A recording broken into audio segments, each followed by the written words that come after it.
मित्रों नमस्कार, मैं हूं राकेश कुमार। आप देख रहे हैं मताभिमत। मित्रों, एक बड़ा महत्वपूर्ण विषय है, इसलिए एक छोटी सी घटना जो भुक्तभोगी हूं उससे शुरू करता हूं।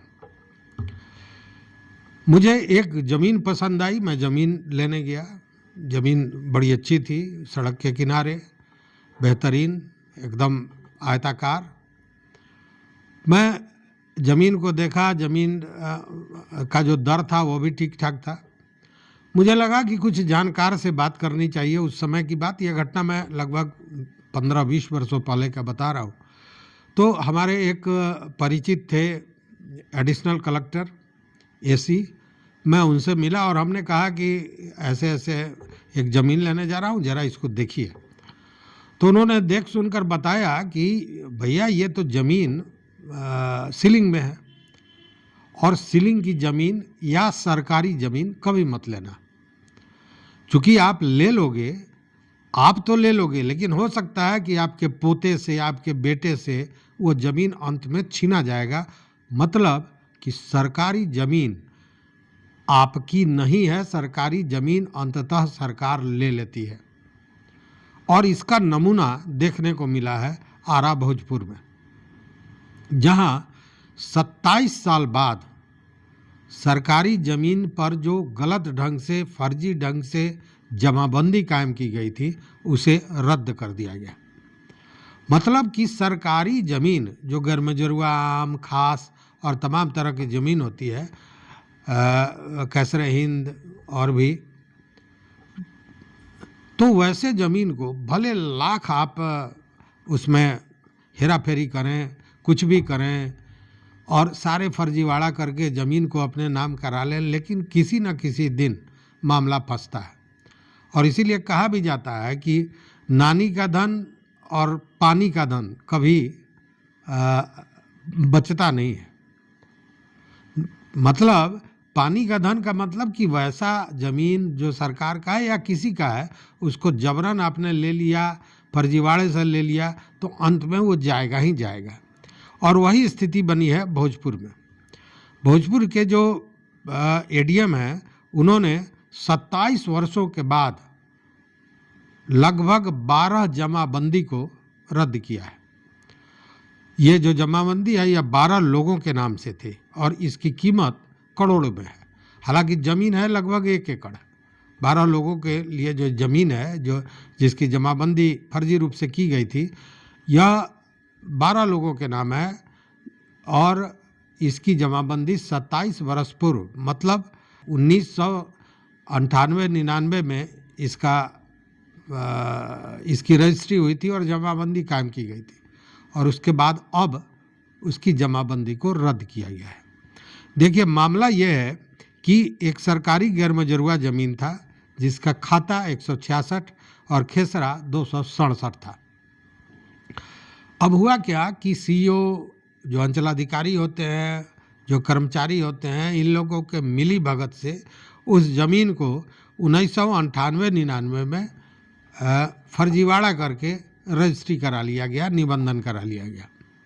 और चूँकि वो गैरमजरूआ था और वो खाता बैन था, उस खाते के ज़मीन को खरीद बिक्री नहीं की जा सकती थी, तो बाज़ाब्ता किया क्या गया कि खेसरा वही रहा, रकबा वही रहा, चौहद्दी वही रहा, लेकिन खाता नंबर को बदल कर फर्जी तरह से निबंधन करा लिया गया। अब किया क्या गया कि निबंधन तो हो गया, लेकिन जांच के दौरान ये पता चला कि यह जो 166 खाता नंबर था और खेसरा 267 था, जो लगभग 1 एकड़ ज़मीन उसका रकबा होता है, इसमें क्या किया कि खेसरा 267 को रहने दिया, मतलब सेम रहने दिया, और लगभग 1 एकड़ रकबा भी सेम रहा। लेकिन किया क्या कि खाता संख्या जो 166 था उसको बदल दिया और उसको खाता संख्या 69, मतलब 69, और खाता संख्या 771 दर्ज करके, मतलब आँख में धूल झोंका गया और रजिस्ट्री करा लिया गया, या फिर रजिस्ट्री के मिली भगत से कराया गया, भगवान जाने।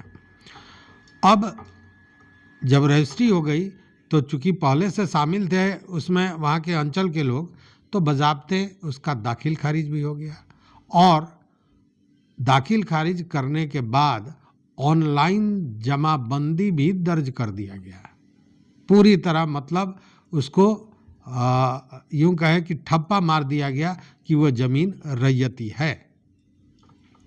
लेकिन वो कहते हैं ना कि बकरी का बच्चा कब तक खैर मनाएगा, वही हाल हुआ।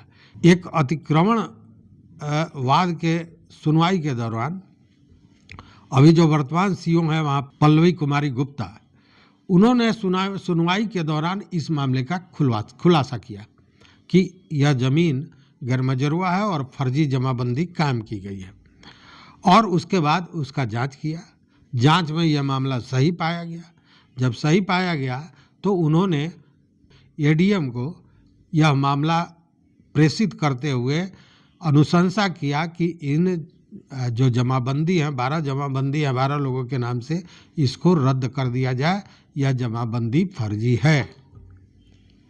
अब इस कारण से वो गौस नगर की लालमुनी देवी, शकुंतला कुमारी सिंह, जानकी देवी, किरण देवी, ललिता देवी, फूलकुमारी देवी, मंजू देवी, रंजीत कुमार चौधरी, दिनेश कुमार चौधरी, शंभुनाथ ओझा, शिव योगी और हरेंद्र शाह, इनके नाम से जमाबंदी थी। और इसके बाद जैसे ये अनुशंसा आया तो एडीएम ने बज़ाब्ते सारी चीज़ों को देखा और जमाबंदी को रद्द कर दिया। साथ में इस ज़मीन के खाता खेसरा रकबा सबको अपडेट करने का निर्देश दिया है। तो कहने का मतलब है कि लाख आप कोशिश कर लें। देखिए अभी भूमि सर्वे जो हो रहा है उसमें आप देख रहे हैं कि लगातार इस तरह की चीज़ें आ रही हैं। मतलब जब तक सरकार सोई हुई है, जब तक उन चीज़ों के पीछे नहीं पड़ती है, तब तक वो दिखाई नहीं देता है। लेकिन जब सरकार पड़ गई उसके पीछे तो अपने ज़मीन को एक एक करके निकाल लेगी। आप देखिए ना साहब, सरकार के अभी जो बेतिया राज का मामला आया, बेतिया राज के मामले में पहले 15,500 एकड़ ज़मीन निकला था, लेकिन फिर बाद में जब खोजबीन हुआ है, खंगाला है सरकार ने, तो वो 18,000 एकड़ से ज़्यादा ज़मीन निकल गया।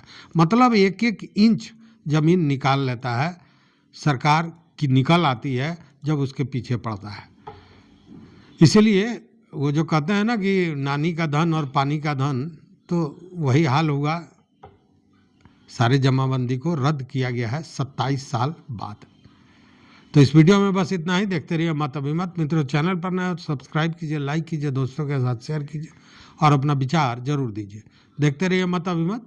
बहुत बहुत धन्यवाद। कोटिशः आभार।